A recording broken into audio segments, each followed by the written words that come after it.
अभी बेगूसराय कोर्ट में हूँ। संज्ञान में आया, कल जानकारी मिला कि नया गांव थाना कांड संख्या 60-15 में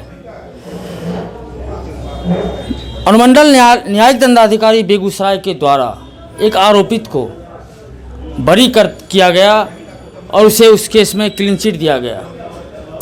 2015 और 2022 इस बीच में 7 साल का समय बीतता है। 7 साल तक जिसे पुलिस ने अभियुक्त बनाया वो कोर्ट का चक्कर लगाते रहा। उसके बाद सबूत के अभाव में माननीय न्यायालय के द्वारा उसे बाइज्जत बरी किया गया। इस केस से संबंधित कुछ जानकारी मैं इस केस में जो अभियुक्त थे उनके अधिवक्ता प्रिंस राहुल जी से मैं बात करता हूं और इस केस की विस्तृत जानकारी उनसे मैं प्राप्त करने की कोशिश करता हूं। आइए मैं मिलाता हूं अधिवक्ता प्रिंस राहुल जी से। आप अपने बारे में बताइए, आपका शुभ नाम क्या हुआ? मेरा नाम प्रिंस राहुल है। बेगूसराय व्यवहार न्यायालय में मैं वर्ष 2007 से बतौर अधिवक्ता कार्यरत हूं।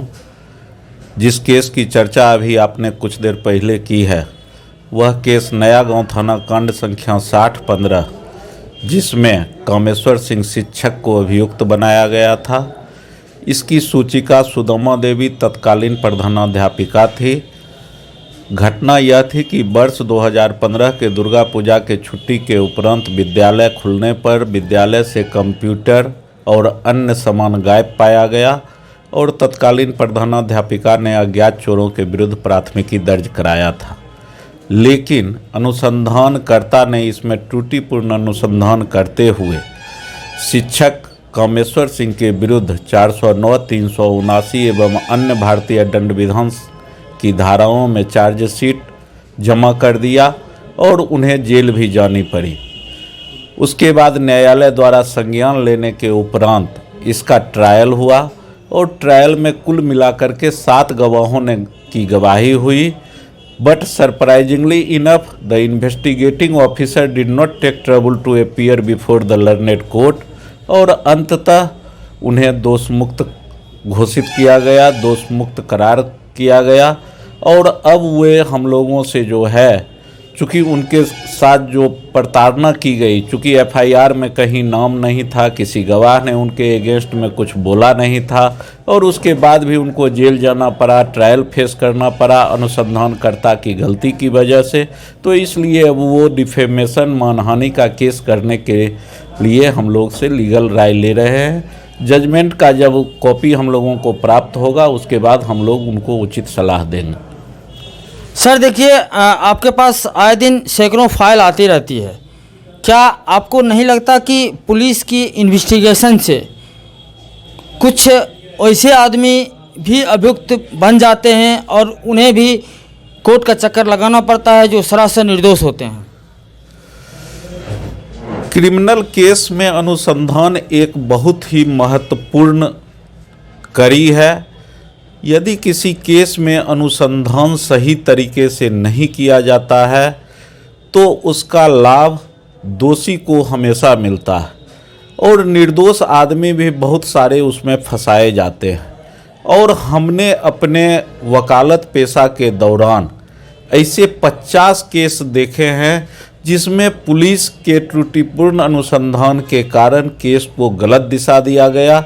लेकिन हमें न्यायालय पर हमेशा से पूरा विश्वास रहा है और हर एक केस में लगभग न्यायालय के द्वारा हमको न्याय मिला है और हमको न्यायालय के प्रति पूर्ण आस्था है।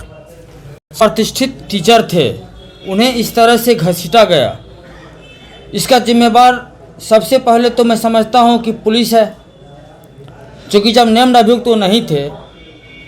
बिल्कुल सही बात है। वो शिक्षक थे, आज भी वे शिक्षक हैं और जब वो इस तरह से बुरी तरह पुलिस के द्वारा घसीटने पर जब जेल गए तो जेल में उनको ब्रेन हेमरेज हुआ, वह एक तरह से विकलांग हो गए और उनके साथ मानसिक प्रताड़ना का दौर जारी रहा और उनकी बुद्धि दिनों दिन जो है वह धीमी होती चली गई।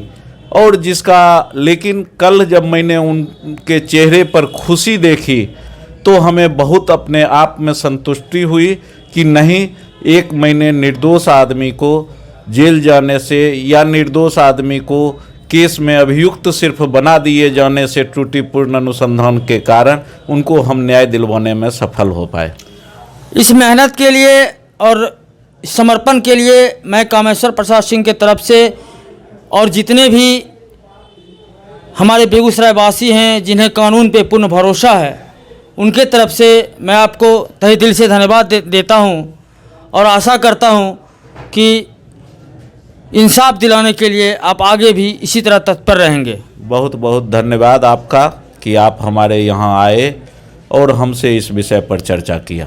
धन्यवाद। अब देखिए, वकील साहब ने तो अपना काम किया, निर्दोष थे, अंडर ट्रायल गवाहियाँ भी हुई, सबूत नहीं मिला, जज साहब ने भी उचित आदेश पारित किया। लेकिन इस इन्वेस्टिगेशन के दौरान जो भी प्रक्रिया हुई, पुलिस ने जो भी आरोप कामेश्वर प्रसाद सिंह पे लगाया, जिस कारण उन्हें ब्रेन हेमरेज हुआ, जेल जाना पड़ा, समाज में इज्जत की क्षति हुई, पैसे का नुकसान हुआ, शारीरिक परेशानी हुई, बीमारियां हुआ, इन सब का दायित्व कौन है?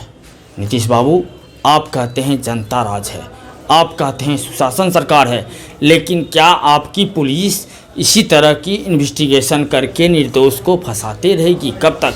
मैं यह नहीं कहता हूँ, मैं आज भी कहता हूँ 100 केस में से 40 केस में पुलिस इन्वेस्टिगेशन जायज़ करती है, और बात दावा के साथ कहता हूँ 100 में से 60 केस ऐसे होते हैं जिसमें पुलिस इन्वेस्टिगेशन उचित और निष्पक्ष नहीं करती है, लेन देन की प्रक्रिया अपनाती है, ऊंच पैरवी की प्रक्रिया अपनाती है, और ऐसे लोगों को भी सम्मिलित केस में कर देती है, जिससे वो निर्दोष होते हुए भी दोषी बन जाता है।